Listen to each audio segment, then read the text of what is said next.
የእሳት አደጋውን ለመቆጣጠር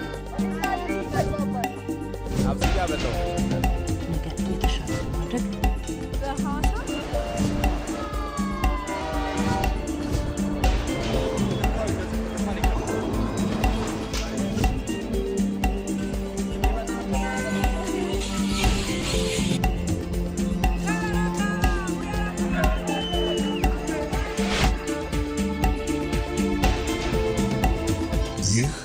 ኢትዮጵያ ቴሌቪዥን ነው።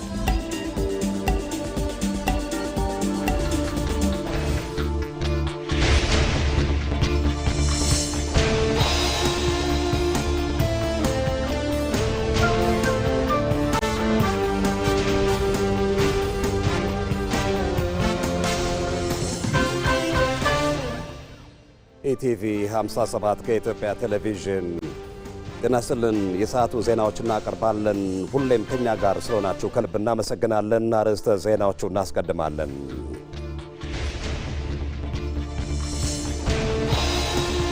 ኢትዮጵያ ገጽታዋን ለመገንባትና ሉዓላዊነቷን ለማስከበር የዲጂታል ትርክት ሽግግርን መርህ አድርጋ እየሰራች ነው።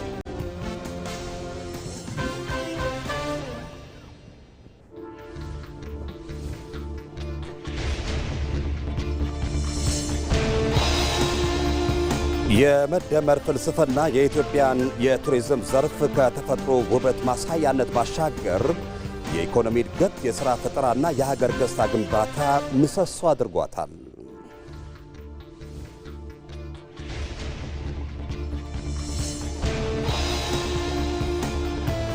ኢትዮጵያም የሌሎች ሀገራትን ሉዓላዊነት በማክበር በጋራ ተጠቃሚነት ላይ በተመሠረተ የዲፕሎማሲ መስመር የባህር በር ፍላጎቷን ለማሳካት እየሰራች ነው።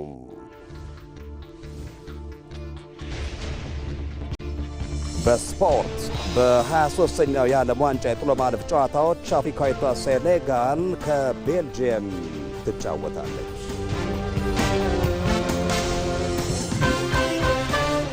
ከኢትዮጵያ ቴሌቪዥን ዋናው ስቱዲዮ ከዜናዎቹ ጋር ሰለሞን ጡ መልሳን ነኝ። አብራችሁን ቆዩ። ሰፋፊ ኮንፈረንሶች ይካሄዳሉ። አንድ የመጡ ሰዎች ደጋግመው ይመጣሉ። እዚህ ሀገር ያለውን የኮንፈረንስ ስርዓት እየወደዱ እና እያደነቁ ወይዘሩንም ሰርቪሱንም ደጋግሞ መምጣት ይሞክራሉ። ለምሳሌ ዩኤን ሪትሪት አምና ጀምሮ ነበር፣ ዘንድሮም አድርጓል። ተቋማትም እንዲያደረጉ ነው ማለት ነው። ሌላ የመሪዎችን ጉብኝት የወሰድክ እንደሆነ ከዚህ ቀደም እንደምናደርገው ጀስት መጥቶ ቢሮ ስብሰባ አድርጎ አይደለም የሚካሄደው። የመጣ ሰው በተቻለ መጠን አንዳንድ ነገሮች እንዲያይ ይደረጋል። አብሮት ሚዲያ አለ፣ አብሮት የሚመጡ ሰዎች ስላሉ የኢትዮጵያ ሌላ ገጽታ ማየት እንዲችሉ ሙከራዎች ይደረጋሉ። ግን በቂ አይደለም። ብዙ ስራ ይጠበቅብናል። ብዙ የማስተዋወቅ ስራ እንደሚቀረን እኛም እናውቃለን፣ ወዳጆቻችንም ይነግሩናል። አንተም በደንብ ትገነዘባለህ። እያንዳንዱ ኢትዮጵያዊ ኢትዮጵያን አስቦ አልቆ አሳምሮ የመስራት ብቻ ሳይሆን የመግለጥ ኃላፊነት አለበት እና ያንን በተቀናጀ መንገድ ስንሰራ የምናገኘውም ጥቅም በዛው ልክ እያደገ የሚሄድ ይሆናል። ቀዳሚው ትኩረታችን የትርክት ሽግግር ይሆናል። ታላላቅ የዓለማችን መገናኛ ብዙሃን አንድን ሀገር የረሃብና የውድመት ተምሳሌት ወይም የስልጣኔና የእድገት ተምሳሌት ቁንጮ አድርጎ የመሳል አቅም ነበራቸው። ለዓመታት የገነቡት ትርክትም በማኅበራዊ ሚዲያ እየተፈተነም ነው። የዓለም ዲፕሎማሲ ጭምር በማኅበራዊ ሚዲያ ተጽዕኖ ፈጣሪዎች ስር መግባቱ አብነት የማይሻ የወቅቱ እውነትም ሆኗል። ኢትዮጵያ ይህን ታሪካዊና የዲጂታል ትርክት ሽግግር የሀገር ገጽታዋን ለመገንባትና ሉዓላዊነቷን ለማስከበር እንዴት እየተጠቀመችበት ነው የሚለውን ጉዳይ ሮዛ መኮንን ተመልክተዋለች። ለመሆኑ የሀገሮን ገጽታና ክብር በዓለም አደባባይ ማን ነው የሚወስንለው? ለዘመናት የአንድን ሀገር ገጽታና ክብር የመወሰን ስልጣን በጥቂት ዓለም አቀፍ ሚዲያዎች እጅ ላይ ወድቆ ቆይቷል።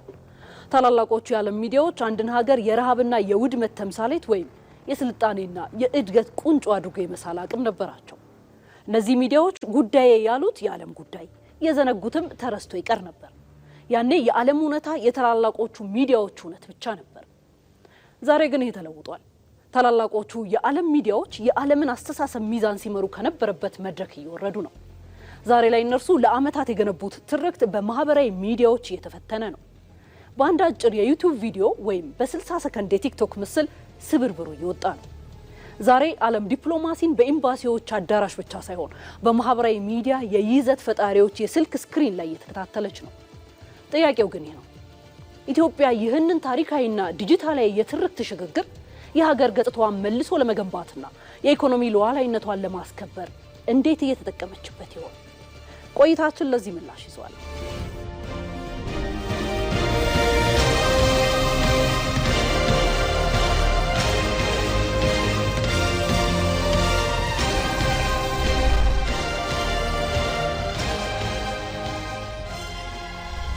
ከዚህ ቀደም ሀገራት የራሳቸውን ገጽታ ለዓለም ለማስተዋወቅ የሚከተሉት መንገድ እጅግ መደበኛ ወይም ፎርማል ወጪ የሚጠይቅና በተወሰኑ ተቋማዊ መስመሮች ላይ ብቻ የተገደበ ነበር። መንግስታት በሚሊዮን የሚቆጠሩ ዶላሮችን በመመደብ በዓለም አቀፍ የቴሌቪዥን ጣቢያዎች እንደ CNN፣ ቢቢሲና አልጀዚራ ባሉ ሚዲያዎች አጫጭር ማስታወቂያዎችን ያሰሩ ነበር።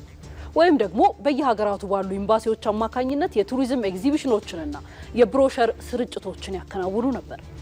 ኢትዮጵያም ለረጅም ዓመታት ይህንን አካሄድ ስትከተል የኖረች ሀገር ናት።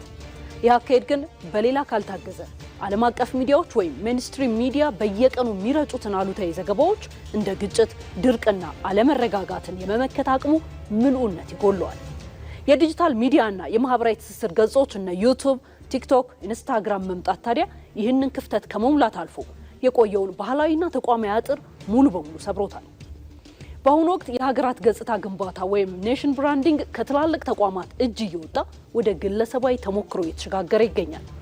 ኢትዮጵያም ይህንን ዘመናዊ አካሄድ በመገንዘብ ባለፉት ጥቂት ዓመታት በሚሊዮን የሚቆጠሩ ተከታዮችን ያፈሩ ዓለም አቀፍ የጉዞ ብሎገሮችንና የይዘት ፈጣሪዎችን ወደ ሀገር ውስጥ በመጋበዝ እውነተኛውን የኢትዮጵያ ገጽታ ለዓለም እንዲያሳዩ በማድረግ ላይ ትገኛለች።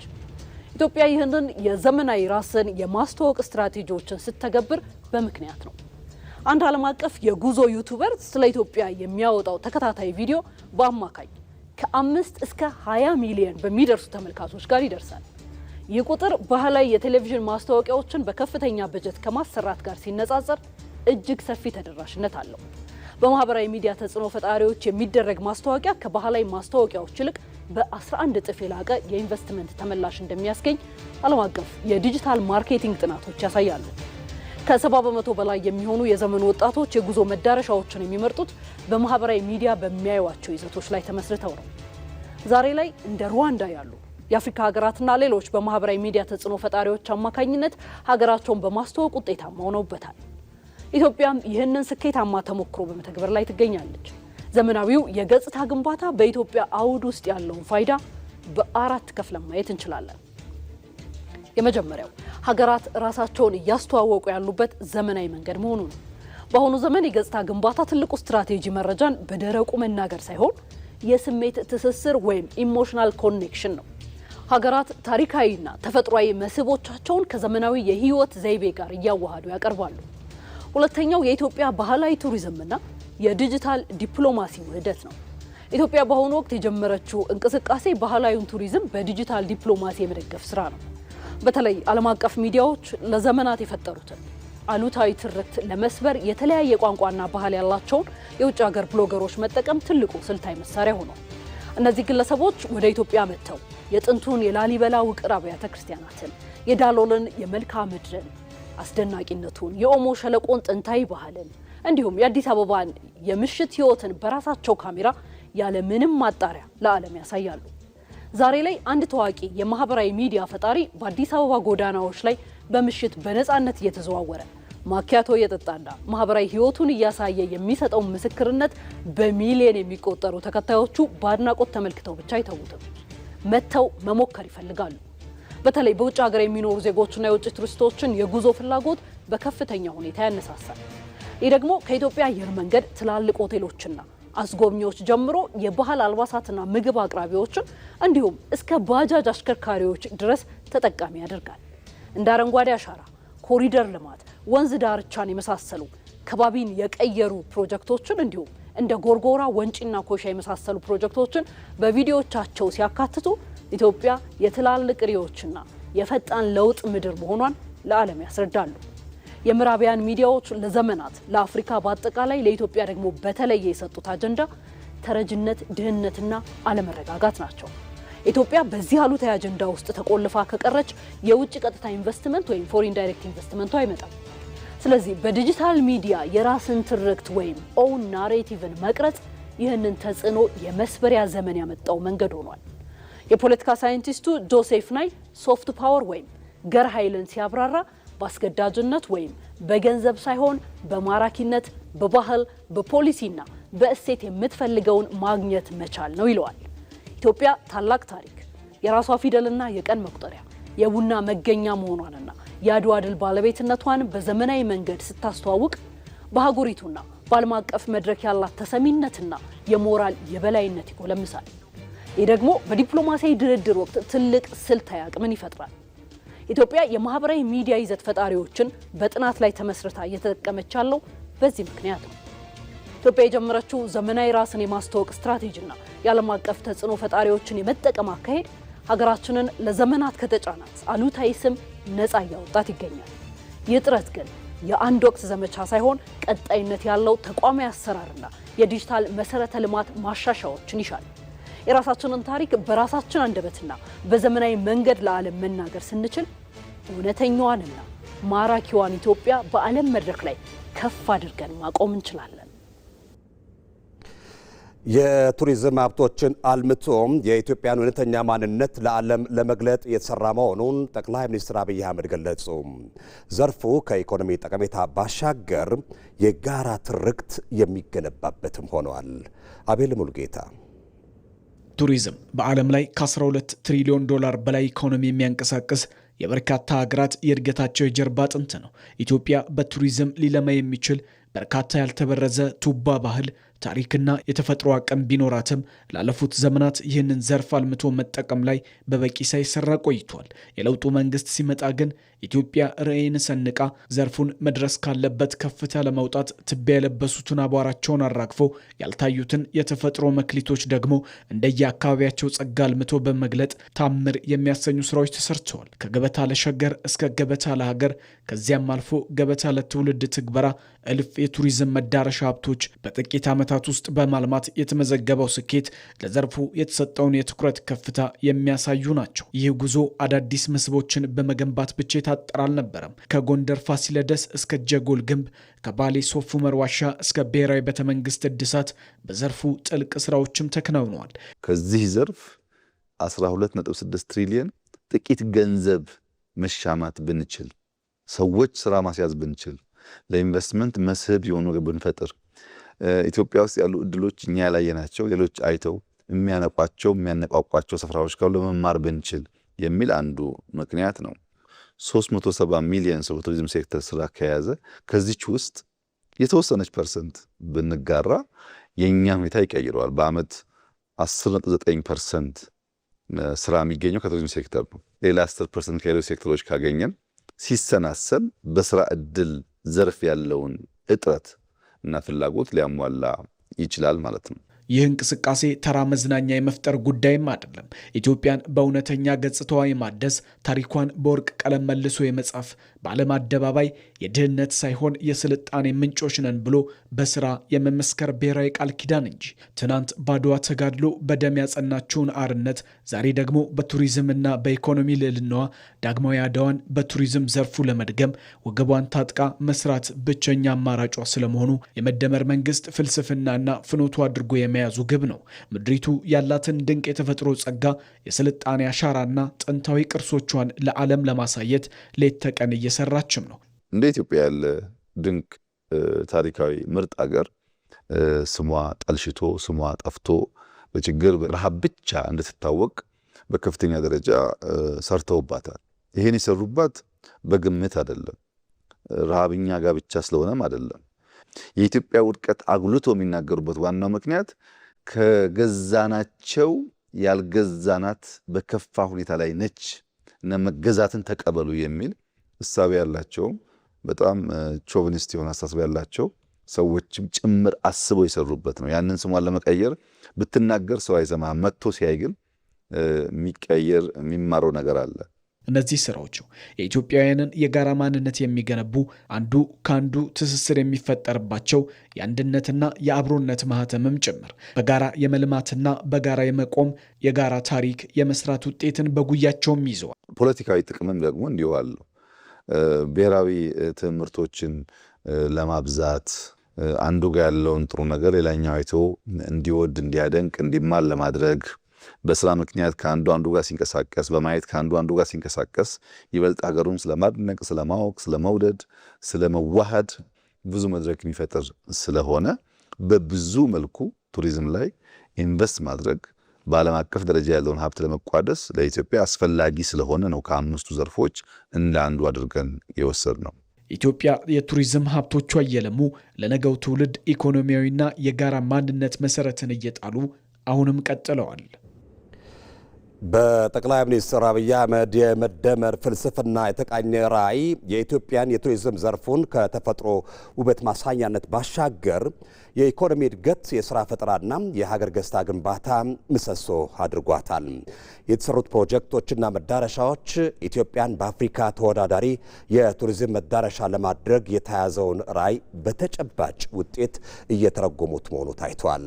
መሐመድ አልቃድር ይሄ ሁሉ እያለ ለምን የሚያስብል ቁጭት፣ ይህን ሁሉ ታድለን እንዴት ተው ነው የሚያስብል ብሶት፣ ይህ የኢትዮጵያን ሀብት ያለመግለጥ ውበቷንም ያለማድመቅ ጠባሳው ያገጠጠበት ውጤት ነበር። አንዳንድ ሀገራት በተፈጥሮ ሀብታቸው ይታወቃሉ፣ አንዳንዶችም በታሪካቸው፣ ሌሎች ደግሞ በስልጣኔያቸው።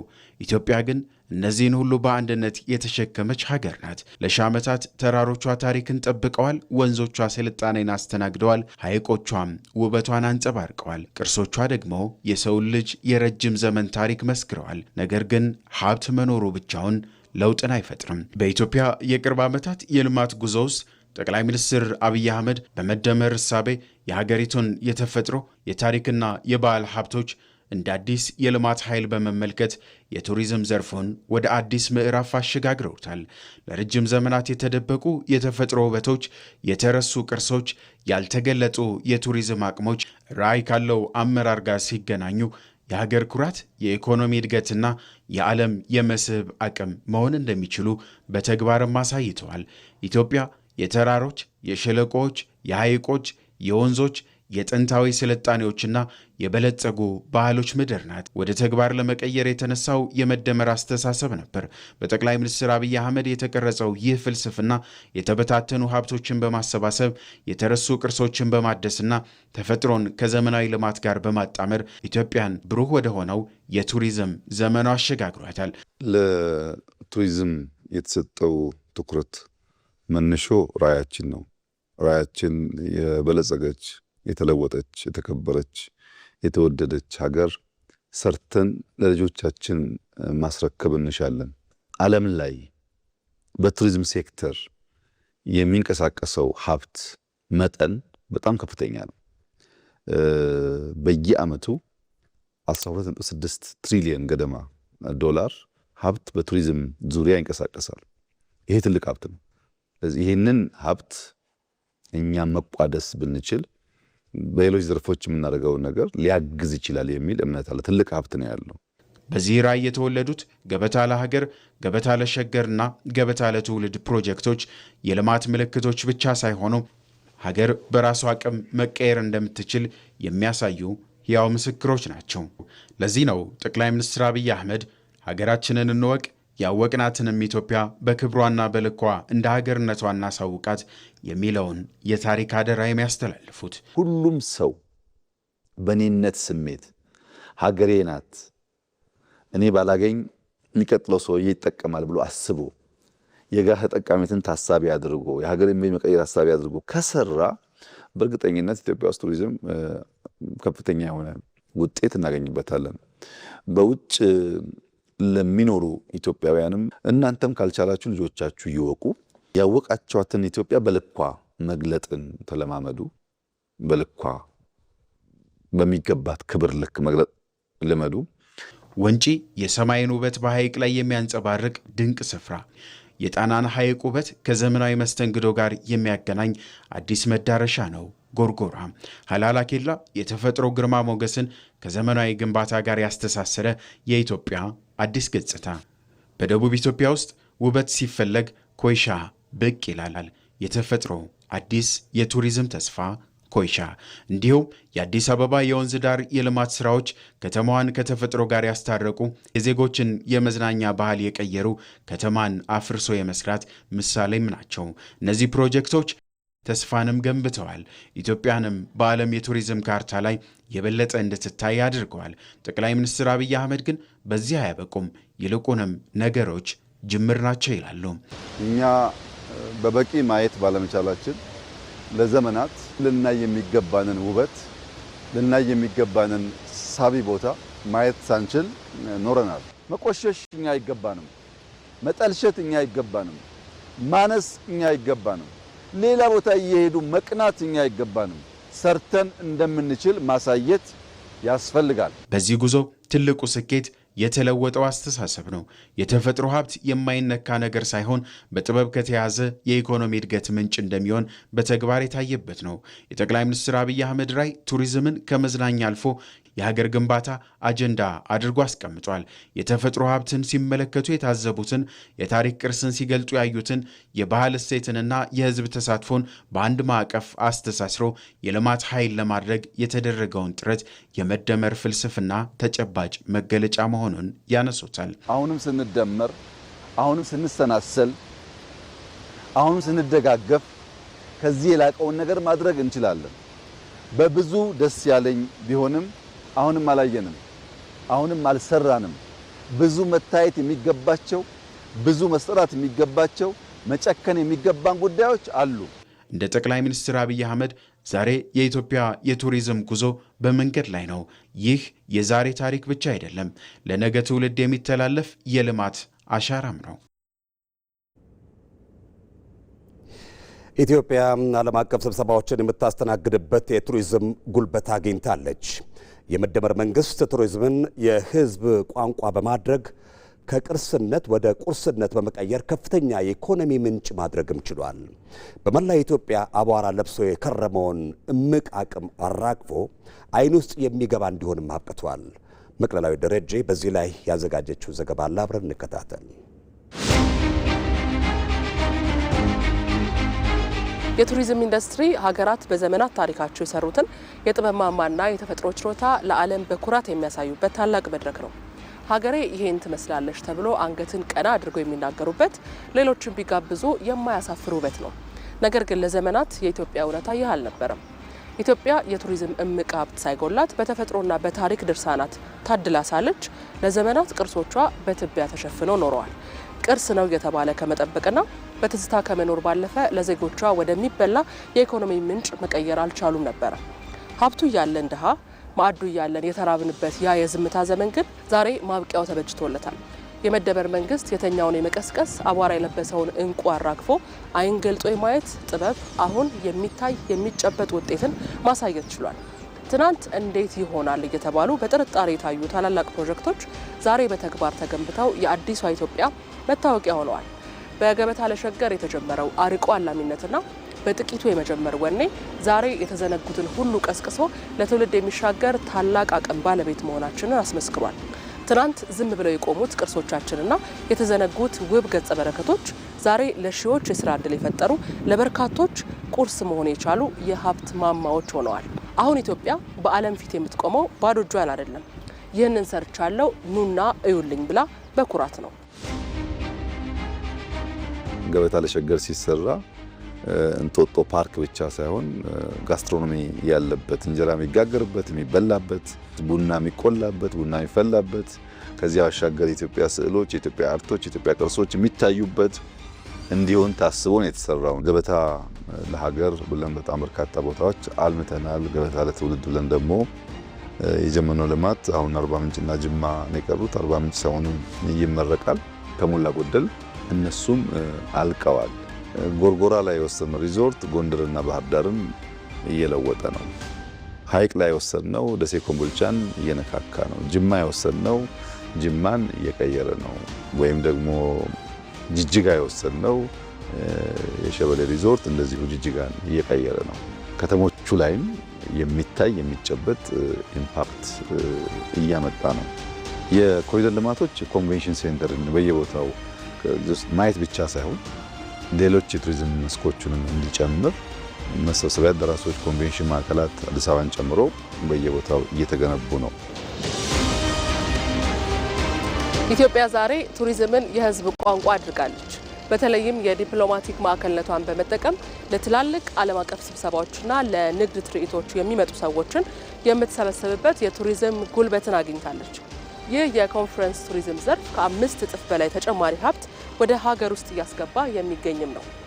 ዛሬ የኢትዮጵያ አየር መንገድ የውጭ እንግዶችን እያመላለሰ አዲስ አበባ ደግሞ ቆይታቸውን የሚያራዝሙ ውብ ፓርኮችንና የኮንፈረንስ ማዕከላትን አዘጋጅታ እየተቀበለቻቸው ይገኛል።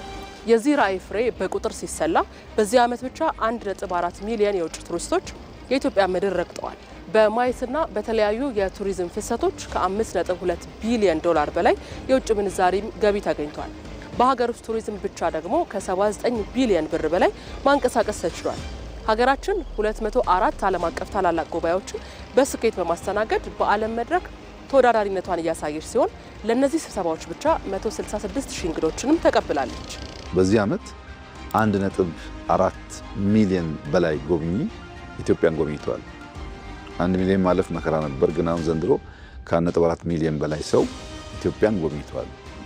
ልታወዳድር ብትፈልግ ከአምናው ጋር ከአምናው ከ100 ሺህ ሰው በላይ ጨምሯል። ከአቻምናው ግን ስትወስድ ከ300 ሺህ ሰው በላይ ጨምሯል። ውጭ ምንዛሪ ገቢ አንጻር የወሰድክ እንደሆነ ከዘንድሮ አጠቃላይ ማየትን ጨምሮ በነበሩ የቱሪስት ፍሰቶች ከ5.2 ቢሊዮን ዶላር በላይ ተገኝቷል። በደንብ ሪስፖንድ እያደረገ ነው። እንደዚህ አይነት መጠን ያለው ሀብት ከዚህ ቀደም አናገኝም ነበር ነው። በሀገር ውስጥ ቱሪዝም ብቻ ከ79 ቢሊዮን ብር በላይ ተገኝቷል በዚህ ዓመት። ሌላውን ትተኸኝ ፓላሶቹ ቢሊየንስ ገቢ ያስገብቷል። አድዋ በጣም ብዙ ብር እያስገባ ነው ያለውና 79 ቢሊዮን ብር ተገኝቶበታል። ሎካሊ ከውጭ 5.2 ቢሊዮን ዶላር ተገኝቶበታል። ዛሬ የሀገር ውስጥ ዜጎች የገዛ ሀገራቸውን ውበት ለማየት ሲመላለሱ፣ የውጭ ሀገር እንግዶች ደግሞ ይህች መልከ ብዙ ውበት ያላትን ኢትዮጵያን በማየት ለሌሎች ዓለም ሀገራት ለመመስከር በደጇ የሚመላለሱባት ሆናለች።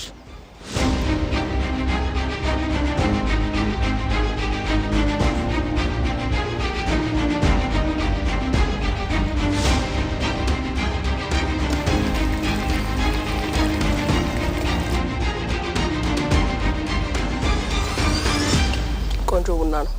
ትላንት የነበረውን የተስፋ መቁረጥ አጥር ሰብሮ እኛም መለወጥ እንችላለን በሚል የጽናት ወኔ መነሳት በመቻሉ የመጣው ይህ ውጤት ዝም ብሎ የተገኘ አይደለም። ከተስፋና ህልም ተሻግሮ ቀንና ሌሊትን አጋጥሞ ከሰራ ጠንካራ ክንድና ራዕይን ወደ እውነት ልክ እንደ ዛሬው ወደሚታይ የሚዳሰስና ልብ ድረስ የሚሰማ ድንቅ ሀብት የመቀየር ጥበብን የተላበሰ የአመራር ውጤትም ነው።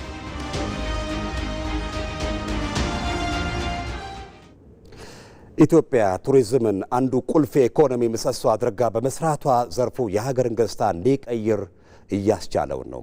ለቱሪዝም የተደረገው የተከታታይ መሰረተ ልማት ግንባታና የፖሊሲ ማሻሻያ ዛሬ ላይ የሚጨበጥ ፍሬ ማፍራትም ጀምረዋል። ይመራደም ዝርዝሩን ያቀርበዋል። ከቅርስነት አልፎ ለቁርስ ይሆናል፣ ዋና ዘርፍ ነው፣ ሀገርን ይቀይራል ተብሎ በመንግስት ቤት ትኩረት ተሰጥቶት አያውቅም። በጥቅሉ ከዚህ ቀደም ጭስ አልባው ኢንዱስትሪን በሚመለከት በኢትዮጵያ የነበረው እሳቤ አለን ከማለት የተሻገረ አልነበርም። አክሱም ሐውልት አለን፣ ላሊበላ አለን፣ ፋሲል አለን፣ አባጅፋር ቤተ መንግስት አለን፣ የሐረር ጀጎል አለን ከሚል አልፎ ተሰርቶ ለምቶ ሌሎች እንዲታይ ማብቃት ላይ ከፍተኛ ውስንነት ነበረ። ከአምስቱ ዋና ዋና የልማት ሴክተሮች አንዱ ተደርጎ መወሰዱ ራሱ የተሰጠውን አቴንሽን ያሳያል። አሁን ግን ለቱሪዝሙ ንጋት ነው። ቱሪዝም አሁን ላይ የቅንጦት ሳይሆን የኢኮኖሚ ዋስትና መሆን ጀምሯል። ሀገር የምትበለጽገው በብዝሃ ዘርፍ ልማት ነው ብሎ እየሰራ የሚገኘው የመደመር መንግስት ቱሪዝምን ከወደቀበት ቦታ ከተረሳበት ጠረጴዛ አንስቶ ኢትዮጵያን እየገለጠበት ነው። ቅርሶቻችንን እንደምንዳ ማየት ነው። አሁን ብዙ ሰው አያውቅም። ባለፉት 7 ዓመታት ከዚህ ቀደም የተዘረፉ የጠፉ የኢትዮጵያ ቅርሶች ከ35 በላይ ተመልሰዋል። ከ35 በላይ ቅርሶች የፀሐይ አውሮፕላንን ጨምሮ የቤተ ክርስቲያን መስቀሎች፣ የተለያዩ ንዋየ ቅዱሳኖች ተመልሰዋል። ኢትዮጵያ ውስጥ 35 በላይ በቁጥር ቅርስ አስመልሰናል። ቅርስ ጠግነን አድሰናል። የሚጎሉትን ደግሞ ገንብተናል። በዚህ ትስስር ውስጥ ነው የበለጠ ውብ ሆኖ እንዲወጣ የሚያግዘው ማለት ነው። እነዚህ ጉዳዮች ለገቢ፣ ለውበት፣ ቅድም እንዳነሳሁት የመደመር እሳቤን ለማስረጽና አንድነትን ለማምጣት በከፍተኛ ደረጃ ያግዛሉ። ይህ ስራ አንዱ የኢኮኖሚ ምሰሶ ተደርጎ ሲጀመር ከታሪክ ጠገቡ አንድነት ፓርክ ታሪካዊ ክብርን ከማደስ እስከ ነፋሻውን የእንጦጦ ፓርክ የልማት አካል የማድረግ አቅም ተገልጦበታል። ለቱሪዝም የተከፈለው ዋጋ፣ የተደረገው የተከታታይ መሰረተ ልማት ግንባታና የፖሊሲ ማሻሻያ ዛሬ እጃችን ላይ የሚጨበጥ ትልቅ ፍሬ እንካችሁ እያለ ነው። አንደኛው የጉብኝት ስፍራው ፋሲል፣ ላሊበላ፣ ሶፍ ዑመር ያልናቸው ቦታዎች ናቸው የሚጎበኙቱ። ሁለተኛው ደግሞ እዚያ ለመጎብኘት የሄደው ሰው የሚያርፍባቸው ማረፊያ ቦታዎች፣ ሪዞርቶች ወይም ሆቴሎች ሊሆኑ ይችላሉ። ሶስተኛው የትራንስፖርት መሰረተ ልማት በመንገድም በአየርም ወደ እነዚህ አካባቢዎች ለመሄድ የሚያስችል የመንገድ ወይም የአየር ኢንፍራስትራክቸር አለ ወይስ የለም ነው። አራተኛው የዲጂታል ኢንፍራስትራክቸር ነው። ሳትሄድ ስለምትሄድበት ቦታ በቂ የሆነ ምስል፣ በቂ የሆነ መረጃ ማግኘት፣ ቨርቹዋሊ ቡክ ማድረግ መቻል። ይሄ ኢንፍራስትራክቸር ክሪቲካል ነው። ዲጂታል ኢንፍራስትራክቸር ከሌለ፣ የትራንስፖርት ሚንስ ከሌለ፣ ከሄድክ በኋላ ማረፊያ ቦታው ከሌለ ራሱ የሚታየው ቅርሱ ብቻውን ለጉብኝት መስህብ መሆን አይችልም። ከሄድክ በኋላ ማደሪያ፣ መመገቢያ ቦታ ስለሚያስፈልግ እነዚህን 4 ኤሪያዎች እንደ መሰረተ ልማት መውሰድ ትችላለህ። የኢትዮጵያን የቱሪዝም ሀብት ከአቧራ ወደ አሻራ የገለጠው የመደመር መንግስት በየማዕዘናቱ የገነባቸው የቱሪዝም መዳረሻዎች አሁንማ የቱ ጋር ሄጄ የቱን ልተው አስብለዋል። ይህች ምድር ከላሊበላ ውቅር አብያተ ክርስቲያናት እስከ ሶፍ ዑመር ዋሻ፣ ከፋሲለደስ ግንብ እስከ ጨበራ ጩርጩራ የዝሆን መፈንጫ የተፈጥሮና የታሪክ ሙዚየም ናት። ነገር ግን ውበት ብቻውን ድምፅ የለውም፣ ታሪክ በራሱ አይናገርም። ይህንን ድንቅ ስጦታ ለዓለም ለማስተዋወቅ የመንግስት ፖሊሲና የባለስልጣናት ንግግር ብቻውን በቂ ሆኖ አያውቅም። እውነተኛው የቱሪዝም ሞተር የህዝብ ክንድ፣ የእያንዳንዱ ዜጋ የባለቤትነት ስሜት ነው። የኮሪደር ልማቶች ከዚህ ጋር የሚያያዘው አርባናይዜሽን ነው። የአርባ ምንጭ ላይ የወሰድነው ሪዞርት የአርባ ምንጭን ከተማ እየቀየረው ነው። ጎርጎራ ላይ የወሰድነው ሪዞርት ጎንደርና ባህር ዳርን እየለወጠ ነው። ሐይቅ ላይ የወሰድነው ደሴ ኮምቦልቻን እየነካካ ነው። ጅማ የወሰድነው ጅማን እየቀየረ ነው። ወይም ደግሞ ጅጅጋ የወሰድነው የሸበሌ ሪዞርት እንደዚሁ ጅጅጋን እየቀየረ ነው። ከተሞቹ ላይም የሚታይ የሚጨበጥ ኢምፓክት እያመጣ ነው። የኮሪደር ልማቶች ኮንቬንሽን ሴንተር በየቦታው ማየት ብቻ ሳይሆን ሌሎች የቱሪዝም መስኮቹንም እንዲጨምር መሰብሰቢያ አዳራሾች፣ ኮንቬንሽን ማዕከላት አዲስ አበባን ጨምሮ በየቦታው እየተገነቡ ነው። ስልኩን በእጁ ይዞ ማህበራዊ ሚዲያ ላይ የሚቀመጠውን ወጣት በጥላቻና በፖለቲካ ንትርክ ፋንታ የሀገሩን አስደናቂ መዳረሻዎች፣ ባህላዊ ምግቦችና ውብ አልባሳትን በምስልና በቪዲዮ ለዓለም በማጋራት የዲጂታል ዘመኑ አምባሳደር እንዲሆን ይጠየቃል። መንግስት ላይ መች ይችላል፣ ፖለቲካ ላይ መች ይችላል፣ ግለሰብ ላይ መች ይችላል። ሀገር ግን ሀገር ናት እና የሀገርን ኢሜጅ፣ የሀገርን መልክ በሚያበላሽ መንገድ አንሂድ፣ እንሰልጥን፣ እንንቃ። ድሃ ያደረገን ድንቁርና አይደለም። ድሃ ያደረገን አለማወቃችን አይደለም። እንድንበለጥ ያደረገን የአመለካከታችን ፍሬ አይደለም። አመለካከት ቢቀየር፣ አስተሳሰብ ቢቀየር፣ ብንነቃ፣ ዓለም የሰለጠነበትን ዓለም ያደገበትን መንገድ ብናቅና ብንሰራ እኛ በህዝብ ቁጥር ከፍተኛ ወጣት ያለው ዲጂታል ሳቪ የሆነ ትውልድ የተፈጠረ ያለበት ሀገር፣ ብዙ ቅርስ፣ ብዙ የሚታይ ነገር ያለበት ሀገር ነው። ደክመን ለፍተን ለልጆቻችን መልካም ነገር መተው እንችላለን። ግን ለአንድ ወገን የሚሰጥ ኃላፊነት አይደለም። ሁላችን መረባረብ አለብን። ዛሬ እያንዳንዱ ዜጋ እጁን በደረቱ ላይ ጭኖ እኔም የሀገሬ አምባሳደር ነኝ እያለ ሲቆም የኢትዮጵያ ቱሪዝም መጻኤ ዕድል ከምንጊዜውም በላይ በልበ ሙሉነትና በስኬት ጎዳና ላይ እየተጓዘ መሆኑ አያጠራጥርም። የኢትዮጵያ ትንሣኤ በቱሪዝም፣ የቱሪዝም ትንሣኤ ደግሞ በህዝቦቿ ባለቤትነት እየተረጋገጠም ይቀጥላል።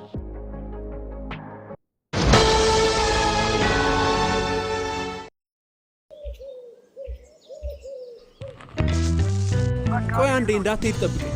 የሲቪ ቪዛ ካርድ አዝዤ መምጣት ብቻ ነው።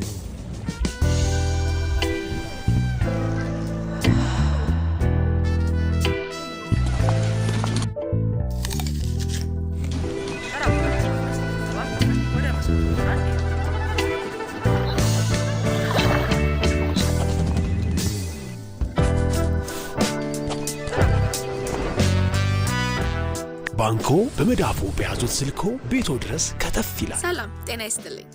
በማንኛውም ሰዓት በተመቸው ቀን ባሉበት ሆነው የኢትዮጵያ ንግድ ባንክን ቪዛ ካርዶን በስልኮ ማዘዝ ይችላሉ። የሲቢ ሞባይል ባንኪንግ መተግበሪያውን ይክፈቱ። ባንኪንግ የሚለውን ይክፈቱ። ቪዛ ካርድ ሰርቪስ የሚለውን ይምረጡ።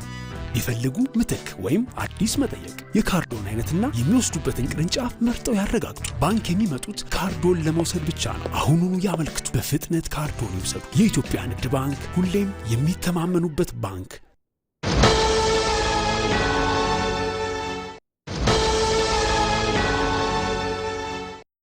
አመሰግናለሁ። መልካም ጊዜ ይመቻችሁ። አናቴ አንቺ ነኝ የምታግሽው።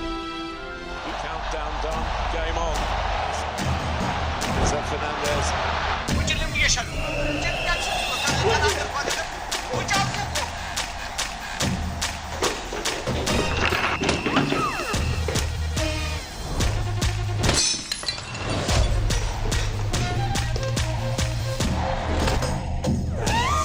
ከቤታችን በዋይፋይ ከቤት ስንወጣ በሞባይላችን በዲኤስቲቪ ስትሪም በከፍተኛ ቅናሽ እንዲሁም ጎጆና ሜዳ ፓኬጆችን በነፃ ይዞ በቀረቡት የዓለም ዋንጫ ጥቅሎች ያሻንን በመምረጥ በኢትዮ ቴሌኮም ፈጣን ኔትወርክ ፈታ ብለን የእግር ኳሱ ዓለም ኮከቦችን ፍልሚያ እንታለን። ዓለም ዋንጫን ባለንበት። ከኢትዮጵያ ቴሌቪዥን በቀጥታ የሚተላለፍላችሁ የሰዓቱ ዜናችን እንደቀጠለ ነው። የኢትዮጵያ አየር መንገድ ወደ ፈረንሳይ ሊዮን በረራ ጀመረ። በኢትዮጵያ አየር መንገድ ግሩፕ እያካሄደ ባለው የኔትወርክ ማስፋፊያ ስራ ወደ ፈረንሳይ ሊዮን አዲስ የበረራ አገልግሎት ዛሬ አስጀምረዋል። አዲሱ የሊዮን በረራ መጀመርን ተከትሎም የኢትዮጵያ አየር መንገድ ወደ ፈረንሳይ የሚያደርገውን የበረራ መዳረሻ ቁጥር ወደ 3 ከፍ የሚያደርገው ይሆናል። የኢትዮጵያ አየር መንገድ ዋና ስራ አስፈጻሚ መስፍን ጣሰው አዲሱ የሊዮን በረራ በፈረንሳይና በአፍሪካ መካከል ያለውን የንግድ የቱሪዝምና የባህል ትስስር ይበልጥ ለማሳደግ እንደሚያግዝ ጠቅሰዋል። ሊዮን የፈረንሳይ ትልቅ የኢኮኖሚ ማዕከልና የኢንዱስትሪ ከተማ በመሆኗ ለደንበኞች ምቹ አማራጭ ትፈጥራለች ተብሏል። የኢትዮጵያ አየር መንገድ በቀጣይ 5 ተጨማሪ ዓለም አቀፍ በረራዎች እንደሚጀመር ተገልጿል። በኢትዮጵያም የፈረንሳይ አምባሳደር አሌክሲ ላሜክ የሁለቱን ሀገራት ግንኙነት ለማጠናከርና በንግድና በተለያዩ ዘርፎች ያለውን ግንኙነት ለማሳደግ ይህ በረራ መጀመር ትልቅ አስተዋጽኦ ያደርጋል ብለዋል።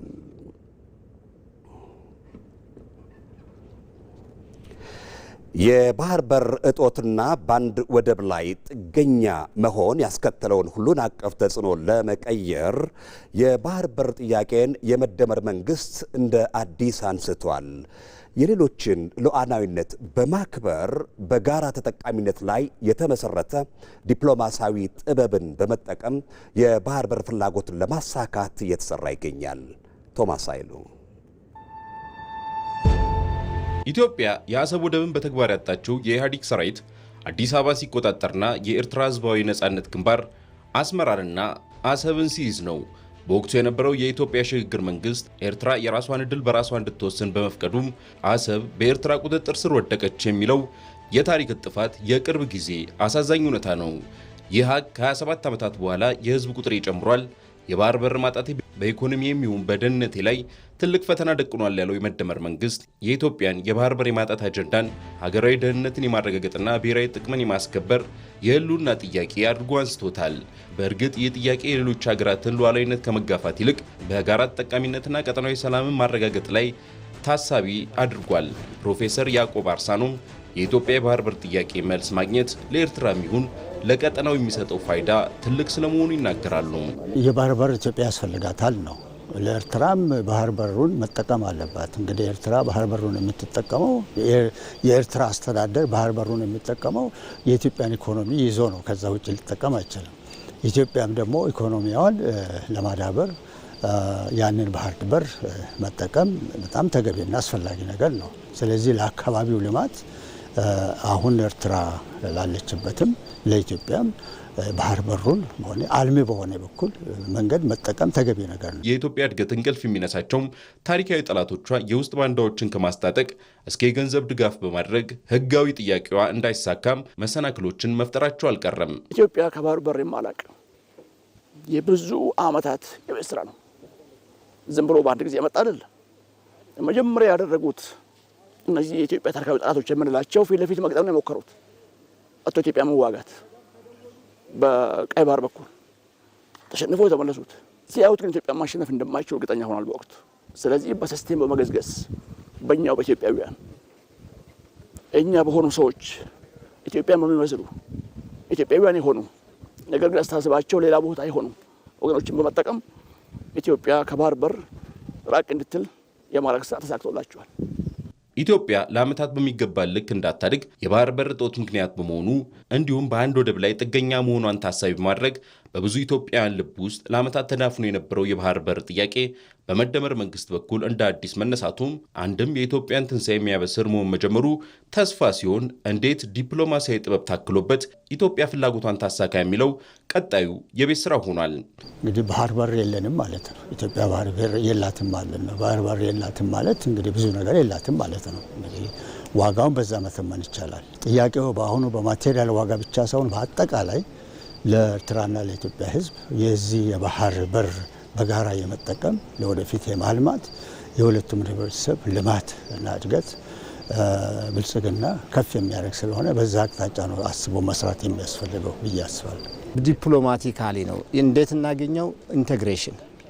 በመሰረቱ እነዚህ የምስራቅ አፍሪካ አገራት ኢንቴግሬትድ ሆኖ መኖር የሚችሉበት ሪጂናሊ ኢንቴግሬትድ የሚሆኑበት ሲስተም ነው የሚያስፈልገው እና በመግባባት በመነጋገር በመወያየት ፖዚቲቭሊ ዊን ዊን በሆነ መልኩ ምክንያቱም we have other source ስናጋራ ደግሞ አክሰስ ሊሰጥ የሚችለው ጨዋማ የሆነውን ውሃ ከነሱ መጋራት አለብን። ስለዚህ በጋርዮሽ በመግባባት ልናደርግ እንችላለን። ኢትዮጵያ በባህር በር ባለቤትነቷ በኩል በቀይ ባህርና በኤደን ባህረ ሰላጤ አካባቢ የሚታዩ የጸጥታ ስጋቶችን ለአብነት ያህልም የባህር በር ዘረፋና ህገወጥ የሰዎች ዝውውርን ለመከላከል የምታደርገውን አስተዋጽኦ የላቀ ይሆናል። ጠንካራ የባህር ኃይል ያለውና የተረጋጋ ኢኮኖሚ መሰረት የገነባ ሀገር በቀጠናው መኖሩም ለጎረቤት ሀገራትም ጭምር አስተማማኝ የደህንነት ጋሻ ይሆናል። በአጠቃላይ ይህ ጥያቄ የ130 ሚሊዮን የሚጠጋ ህዝብን የወደፊት ዕጣ ፈንታን ከቀጠናው የጋራ እድገት ጋር የማስተሳሰር ስትራቴጂያዊ እይታ ነው።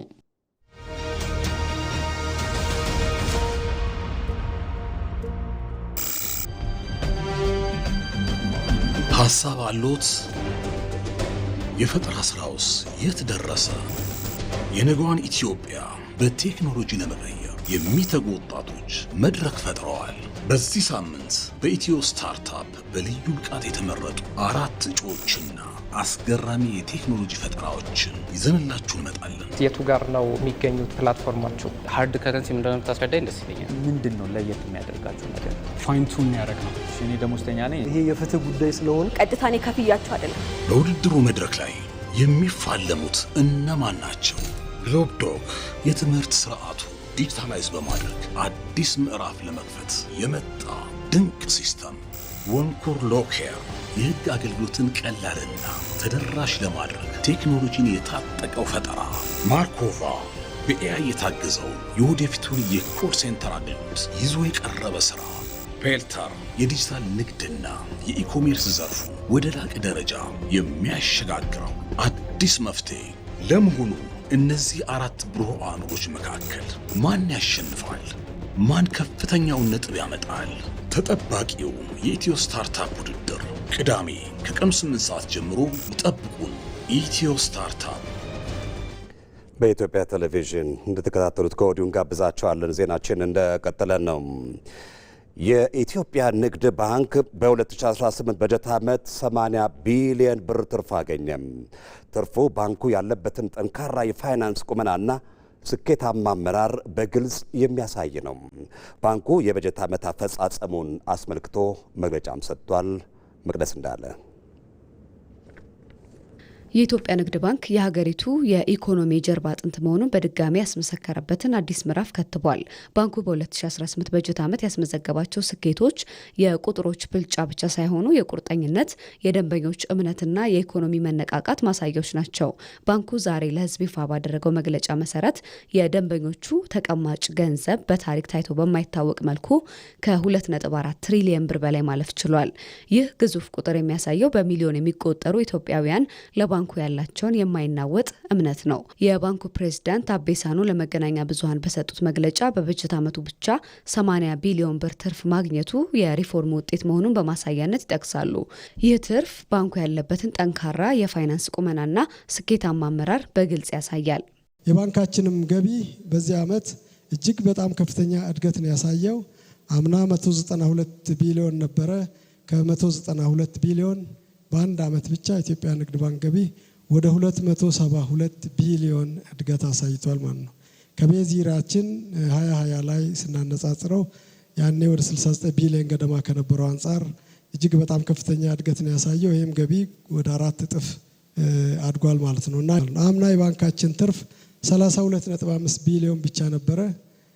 የዘንድሮ በዚህ ዓመት ትርፋችን ወደ 80 ቢሊዮን ከፍ ብሏል ማለት ነው። የኢትዮጵያ ንግድ ባንክ የዘንድሮ ጉዞ ለየት የሚያደርገው ለግል ባለ ሀብቱ የሰጠው ትኩረት ነው። ባንኩ በበጀት ዓመቱ በአጠቃላይ 648 ቢሊዮን ብር ብድር ለቆ ዘርፉ የሚኖረው ሚና እንዲጠነክር በር ከፍቷል። ከዚህ ውስጥ አንበሳውን ድርሻ ማለትም 90 በመቶ የሚሆነው ለግል ዘርፍ አበድሯል። ይህ እርምጃ ባንኩ የሀገሪቱን የንግድ እንቅስቃሴ ለማነቃቃት፣ አዳዲስ የስራ ዕድሎችን ለመፍጠርና የኢኮኖሚውን መዋቅር ለመደገፍ የወሰደው ደፋርና ስትራቴጂካዊ ውሳኔ ተደርጎ ይወሰዳል። የዛሬ 6 ዓመት 90 በመቶ ብድሩን ይወስድ የነበረው የመንግስት ተቋሞች ነበሩ። ደም በአንድ ወቅት 92% የደረሰ ነው። ዘንድሮ ግን 90% የግል ተበዳሪዎች ናቸው የወሰዱት። ያ ሪቨርስ ሆኗል ማለት ነው። እንደምታዩት 588 ከ648 ቢሊዮን ውስጥ 588 ቢሊዮን ለግል ተበዳሪዎች የተሰጠ ነው። ይህንን ከዛሬ 6 ዓመት ጋር ስናነጻጽረው 12 እጥፍ አድጓል ማለት ነው። ለባንኩ ስኬት የባንኩ ማኔጅመንትና ሰራተኞች ኃላፊነት በመውሰድ በቁርጠኝነት የሰሩት ስራ እንዲሁም የደንበኞችና የመንግስት ድጋፍ ውጤታማ እንዲሆን በር ከፍቶለታል። እጅግ በጣም ግዙፉ ጠንካራው ምናልባት ከአፍሪካም በግንባር ቀደም ሊጠቀስ የሚችል ጥንካሬ ነው ያለው ባለው የአሴት ባላንስ ሺት መዋቅር ማለት ነው።